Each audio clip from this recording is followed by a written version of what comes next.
Hey, what's up guys? Chris here with Garage Gym Warrior, and this is your workout of the day. Now before we get started, make sure you subscribe to this channel so you don't miss any of these daily workouts.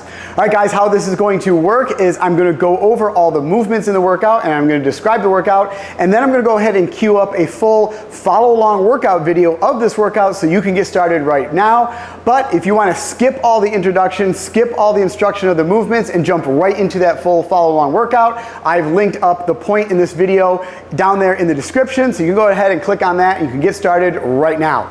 All right guys, for those of you who are still with me and want to go over all the movements, this workout is going to be 4 rounds today. It's going to start off with 30 seconds of dumbbell incline bench press, then we're going to go into 30 seconds of dumbbell bent over rows, then we're going to go into 30 seconds of dumbbell hammer curls, followed by 30 seconds of dumbbell goblet squats, and then we're going to go ahead and rest for 1 minute. And like I said, we're going to do a total of 4 rounds today.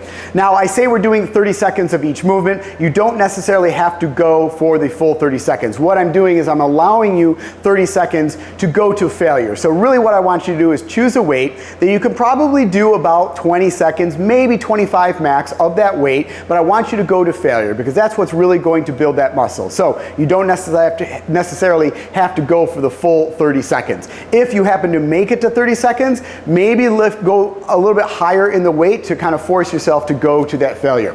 All right guys, it starts off with 30 seconds of dumbbell incline bench press. So I've got my bench set up here. I'm going to head back here. I'm just going to grab 2 dumbbells.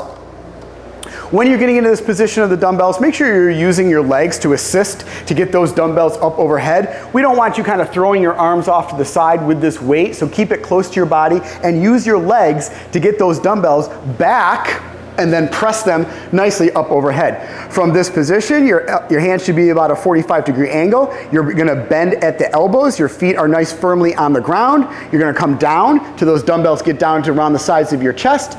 Pause for a second and then press all the way back up, squeezing the chest to the top. All the way down, all the way up. Nice and slow and controlled down, guys. It doesn't necessarily have to be a negative, but I just want you to kind of slow and controlled and keep that muscle engaged the entire time for the full range of motion. Just gonna go 30 seconds or to failure of these dumbbell bench press. Now you notice I mentioned keeping my hands at a 45-degree angle. So really when I have the dumbbells in my hands are like this and I'm bringing my hands down like this. Typically, if you had a bar set up and you're doing just a bench press with a bar, your arms are kind of locked into this position as you come down. Elbows are kind of flared out. Puts a lot of extra strain on your shoulders. That's why I prefer doing dumbbells. You're able to bring those elbows down, relieve a lot of the strain and the pressure on those shoulder joints.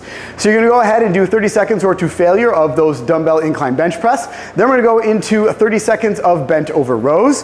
So once again, I'm gonna have 2 dumbbells here. I'm gonna lighten up the load a little bit on this since we do have, up to 30 seconds or to failure of those.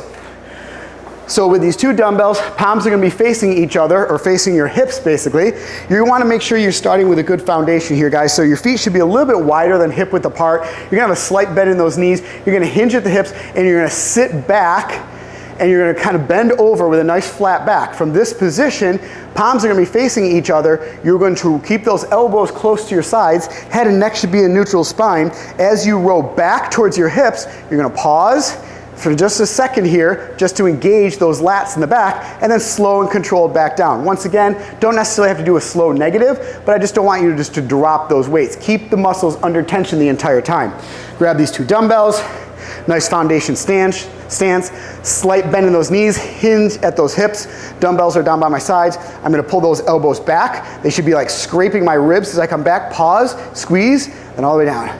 So you're gonna do 30 seconds of these dumbbell bent over rows. Make sure you're pulling that dumbbell back towards your hip.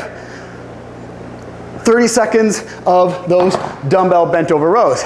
Then what we're going to do is we're going to transition into biceps and we're going to do 30 seconds of dumbbell hammer curls. So once again, set these back. Going to grab a little bit lighter here on these dumbbell hammer curls.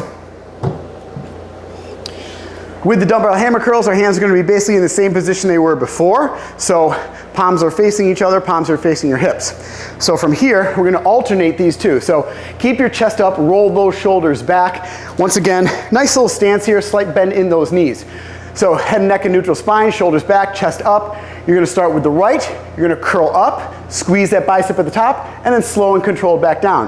Then you're going to switch to the left, curl up, slow and controlled all the way back down. And you're just gonna alternate these dumbbell hammer curls for a total of 30 seconds or until failure. So make sure you're choosing a weight that you can do these nice, slow and controlled, time under tension with those muscles for as long as you can until you get to failure. If you happen to reach that 30-second point, you've probably gone a little bit too light. So next round, go ahead and increase the weight so you make sure you get 20 to 25 seconds out of there and you're really going to failure on each of those reps. So after you've completed those dumbbell hammer curls, now we're gonna work the lower body and we're gonna do 30 seconds of dumbbell goblet squats. So now I'm gonna go heavier on the dumbbell. We just only need one for this. And we're gonna have this dumbbell up in the front rack goblet position. So basically my hands are on either side of the head of this dumbbell and the dumbbell is up, straight up and down vertical. So I'm gonna set this down on the ground. First off, nice squat stance, guys, here. So feet should be a little bit wider than hip width apart. Toes are gonna be pointed out slightly here. As you sit back in that squat and hinge at that waist, you're gonna sit back in that squat. Knees are gonna start to bend and they track out over those toes. Make sure you're not caving them in. Keep those knees apart. As you squat down, you're gonna go to full depth in that squat. Dumbbells in that goblet position. You're gonna press to the floor, fully upright, opening up those hips at the top, and then all the way back down. So we're gonna go ahead, grab this dumbbell in this front rack goblet position. Nice squat stance here, knees are tracking out over those toes, sit back in that squat, full depth, and then press to the floor, opening up those hips to the top. All the way down, all the way up. Make sure you're keeping that chest up the entire time. Weight is back in the heels. This dumbbell is gonna wanna pull you forward since it's in this front rack position. So sit back, weight is in those heels. 30 seconds of these dumbbell goblet squats. Then you're just gonna go ahead and rest for 1 minute before you start the next round, which is the same thing, same movements, and we're just gonna keep repeating the same cycle of movements for a total of 4 rounds. All right, guys, that's the workout of the day. Hope you enjoyed this workout. And right now, what I'll do is I'll queue up the full follow-along workout video here so you can get started right away. And as always, in the comment section, let me know what else you want. I'll do my best to bring it to you. Subscribe to this channel so you don't miss any of these workouts, and I'll see you right back here tomorrow in the garage.